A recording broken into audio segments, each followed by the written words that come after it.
Welcome back to my channel, and if you're new, hi, I'm Olivia, and I love telling these stories, and I get so excited whenever I see that there's a new subscriber because it means someone wants to listen, so thank you.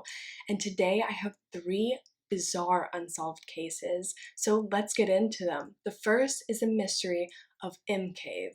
Kenny Veach was a 47-year-old experienced hiker who disappeared when he went out looking for a hidden cave north of Las Vegas that he called M Cave because it was shaped like the letter M.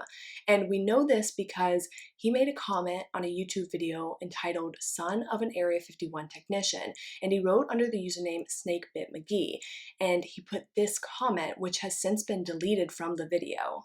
Months later, he would attempt to return to the cave, but this time he brought along a 9mm gun as well as a video camera to document the experience. However, he was unsuccessful in finding the cave again, but he did upload a video to YouTube about his search on October 17, 2014, entitled M Cave Hike.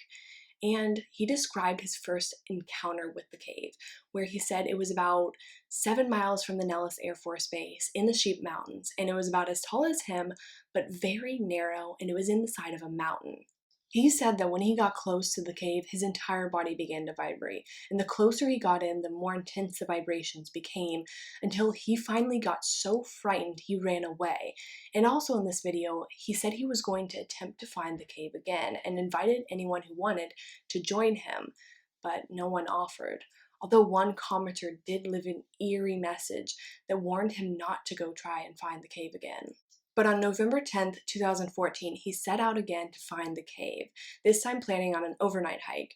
But he didn't bring his video camera with him, and he never came back. It's as if he just disappeared. His girlfriend reported him missing after a few days, and extensive search efforts were launched, but despite this, the only thing ever found was his phone near an abandoned mine shaft, and the shaft was searched, but nothing else was found. However, a lot of theories have been proposed about what actually happened to him. The first is that Kenny went to the desert to commit suicide so that his family didn't have to find his body, and this is somewhat supported by comments made by his girlfriend, who suggested Kenny was battling depression. Another is that he disappeared on purpose to start a new life, and a more sinister theory is that he stumbled upon a secret government project and was eliminated. Many have also suggested he simply succumbed to the harsh desert landscape that's filled with abandoned mine shafts, dangerous animals, and hostile temperatures. The Sheep Mountain area has been known to take the lives of even experienced hikers. And although Kenny was an experienced hiker and familiar with the area, he didn't take a lot of safety precautions. He often hiked alone and brought minimal supplies of food and water, and he traveled without a GPS, compass, or map. But maybe he did find the cave again. Maybe he went inside. Maybe it was bigger than he thought and he got lost. Or maybe he found something hidden inside. We might never know. The second is the death of Gloria Ramirez, aka the Toxic Lady. On February 19th, 1994, Gloria Ramirez was admitted to an emergency room in the General Hospital in Riverside, California. She had late-stage cervical cancer and was suffering from severe heart palpitations. The hospital staff administered multiple drugs in an effort to sedate her, but the treatments worked poorly, and then they also tried to defibrillate her heart. It was at this time that several people noticed an oily-like sheen covering her body and a fruity, garlic-like odor emanating from her mouth. And when a nurse went to draw blood into a syringe from her arm, she noticed an ammonia-like smell. The nurse passed the vial of blood to a medical resident who noticed that there were small manila-like particles floating in the blood. And then the nurse passed out and she was taken out of the room. And initially, staff thought this was an isolated incident until that medical resident began to feel nauseous, left the room, and when she went to sit down, she also fainted. And then one by one, the medical staff began to pass out. And in total, 23 people became ill, and 5 needed to be hospitalized. It was later discovered that the people who developed the most severe symptoms, including loss of consciousness, shortness of breath, and muscle spasms, worked the closest to Ramirez. A skeleton crew remained behind to tend to Ramirez, who died 45 minutes after being admitted. And 6 days later, an autopsy was done on her body, and The conclusion was that she died from kidney failure related to the cancer. Initially, the incident was considered a case of mass hysteria, but this was denied by those who experienced the symptoms. Another theory that arose was that it was hospital error that caused people to sicken, and that they blamed Ramirez to cover up their mistake. However, the most prominent theory is that Ramirez was self-administering dimethyl sulfoxide, or DMSO, a home remedy for pain, which can be put on a person's body, which would explain the oily sheen on her skin, and it can be converted into dimethyl sulfate, an extremely poisonous and highly carcinogenic agent, and it suggested this conversion happened through a series of chemical reactions in the emergency department, and that is what created the symptoms in the hospital staff. However, this is still highly debated, and her family denies that she ever used DMSO. And none of these theories have been conclusively proven, in part because by the time an independent autopsy had been performed, 2 months had passed.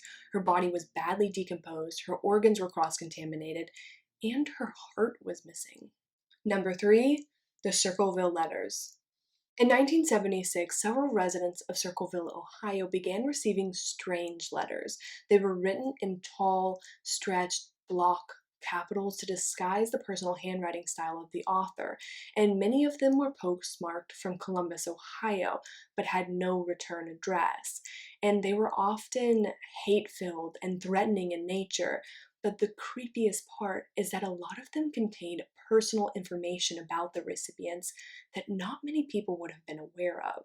One of the people to receive a letter was school bus driver Mary Gillespie, and the writer accused her of having an affair with the school superintendent. And in the letter it said, "I know where you live, I've been observing your house, and know you have children. This is no joke, please take it serious." And the writer wanted her to expose the affair, but Mary didn't, and 8 days later she received another letter. But she hid this letter too and didn't tell anyone. And that's when she got a third letter, which threatened that if she didn't go public with the information, then the writer would. But the writer didn't stop there. He or she sent a letter to Ron, Mary's husband, exposing the alleged affair and threatening Ron's life if he didn't expose Mary. And Ron confronted Mary about this, but she denied the allegations. And then a week later, Ron got another threatening letter. Together, Ron and Mary only told 3 people: Ron's sister and her husband, Paul Freshour, and Paul's sister. And Mary suspected she knew who was writing the letters. So together they came up with a plan to write the suspect back and claimed that they knew who he or she was.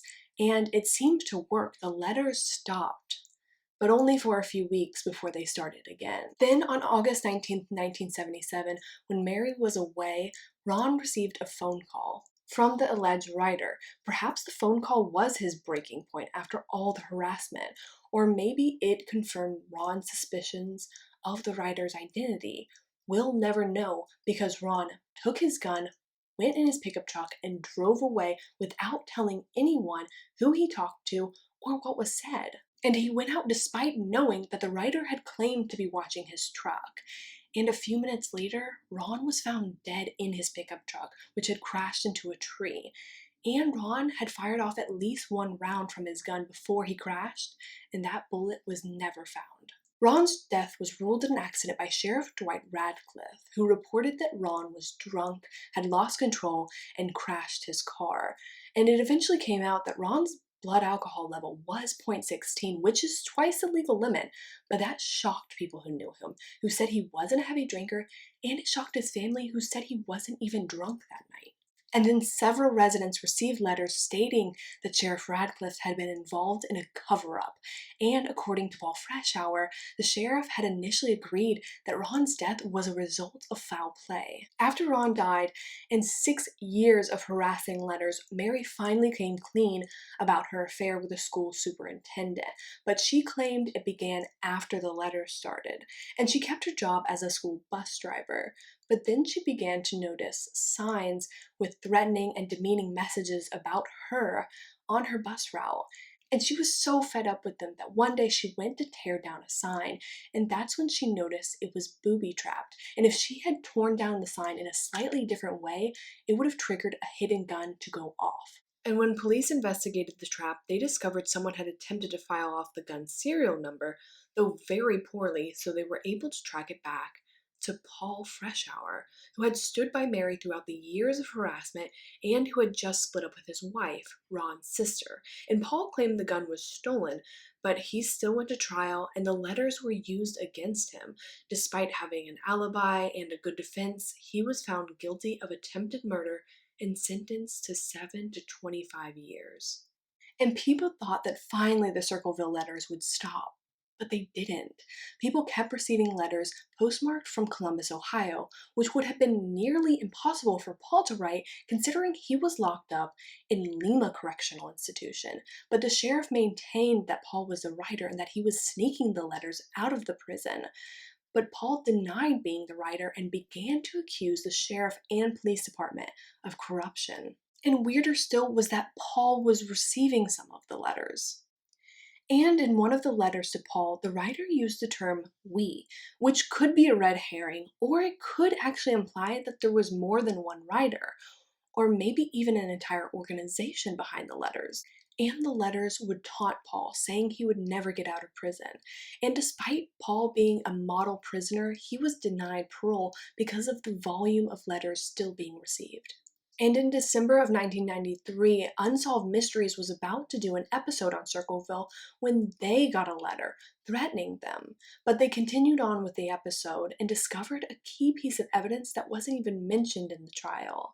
About 20 minutes before Mary pulled down the sign, another bus driver who was driving the same route noticed a suspicious man with a yellow El Camino at the same spot where the trap would later be found by Mary. And he didn't look like Paul. And in 1994, Paul was finally paroled, and he maintained his innocence until he died in 2012.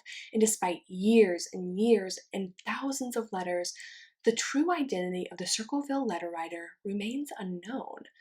So, what do you think of these mysteries? I would love to hear your theories and any suggestions you have for stories you want me to cover down below in the comments.